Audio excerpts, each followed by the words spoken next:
So I've had a lot of people recently look at condos around the city of Boston to purchase.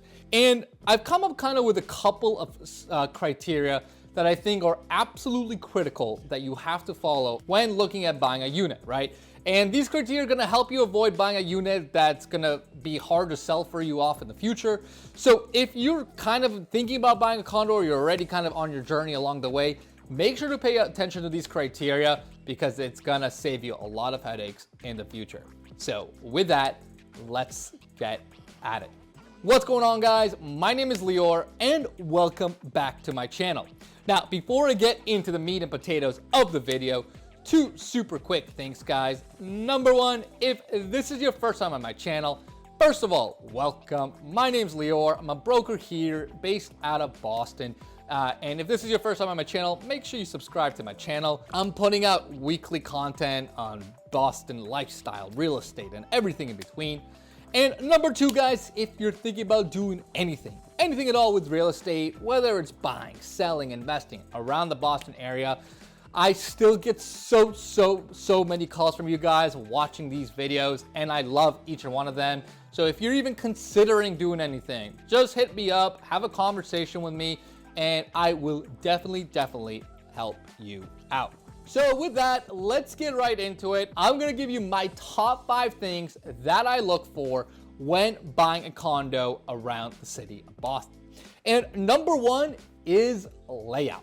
And layout is so important, right? A crappy layout just doesn't sell, right? And I always kind of talk to people about, you gotta be careful about things that you can't change, right? And layout is certainly one of those things that is very difficult to change, right? And it's not only like old homes that can potentially have, bad layouts. I've even seen new construction units that just don't lay out well, right? I actually just toured 2 weeks ago. I remember I just toured a new construction unit in Somerville, and it just had a really bad layout. Like it kind of had like a bathroom off by like the coat closet that was kind of on its own little island. The living room just was really small and didn't flow really well with the kitchen area. The bedrooms were kind of tiny and just were kind of weirdly laid out. And it was new construction, right? So whether the home is new or bad, it doesn't matter. You can have good or bad layouts regardless of the age of construction. So you just want to look for good flowy layouts. I know that's kind of a funny word, but you want nice flow to the unit. You don't want like weird angles or things off on their own. Everything just kind of has to flow nice. Of course, if you're buying a new construction or newer construction, a nice open floor plan that lays out nice and smooth is really important. Some of the other things that I've noticed over the years that drive me nuts is like in one bathroom condos when the bathroom is off the kitchen. Personally, not my favorite, right? Because that means you have to shower. When you have to go shower, you have to go run through your kitchen and then walk back through the kitchen into your bedroom. Just kind of weird. So it's stuff like that that I'm always on the lookout for. And again, buyers do realize that, right? So if you go try to sell that in the future, you're gonna have some trouble. Another thing too that I'm always kind of a little wary about, and you need to think really hard about, is sub-grade square footage, right? So, especially around the city, if you will have a lot of the times like 2-level condos where the first level is on the first floor and then the second level is in a finished basement. Now, that's not bad, right, necessarily. I mean, square footage is square footage and I get it. But, if the sub-grade square footage kind of doesn't lay out well, if there's like a big, if your master suite's downstairs too, I've seen that. It's not ideal, right? I mean, no one wants to spend like, almost $1 million in parts of the city, and then to have your master suite and master bath like, below the basement and have it super dark, right? So those are the things I'm just kind of on the lookout for. You want to just make sure those lay out well and don't have any issues. Number 2 thing I look for is room sizes and kind of any weird angles or stuff with egresses that can be weird, right? So room sizes, I think, is pretty self-explanatory. You want decent room sizes, right? I mean, at the end of the day, that's what it is.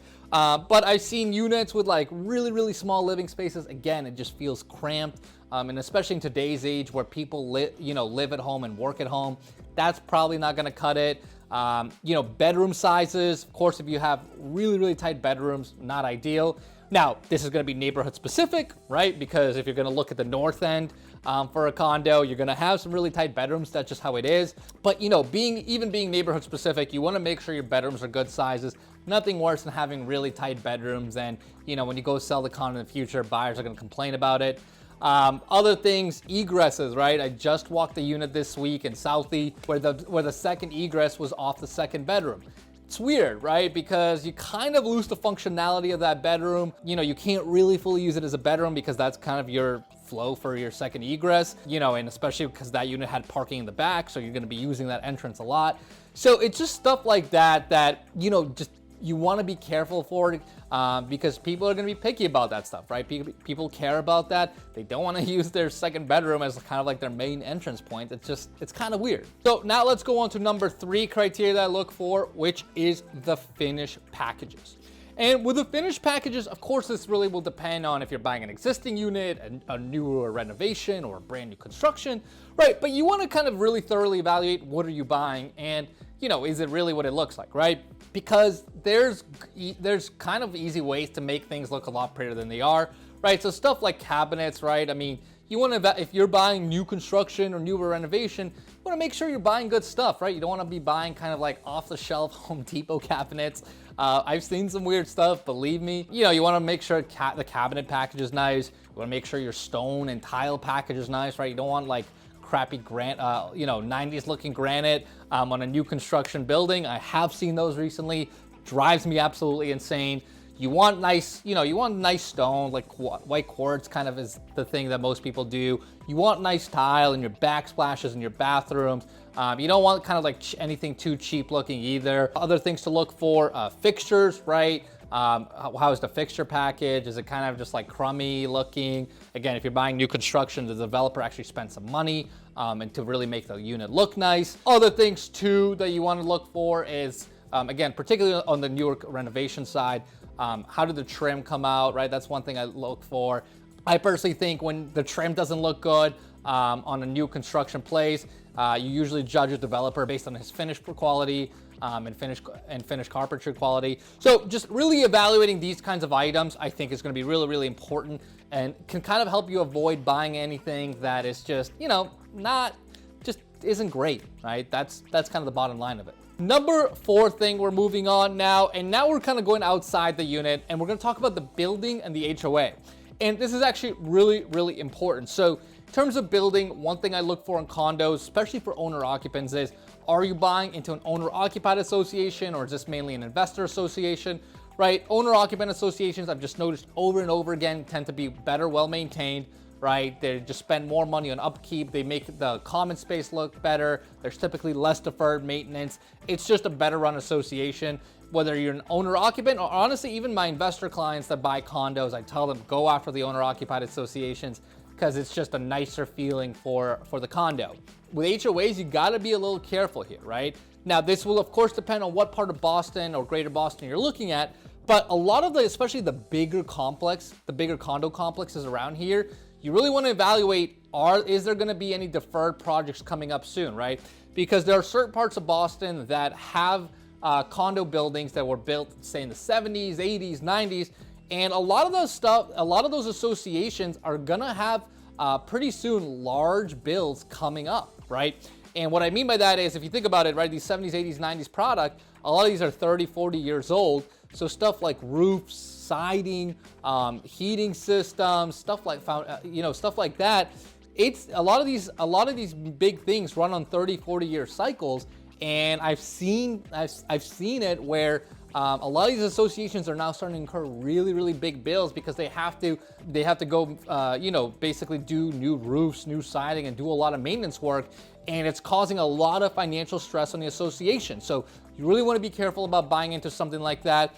Now, of course, if you're kind of buying into a more traditional condo building in Boston that's, say, like early 1900s or whatever, right, you just want to get a sense of when was the last time the building was renovated. The big stuff like the heating systems, siding, the roof, right? Because again, you want to avoid associations that are going to have big bills coming up, right?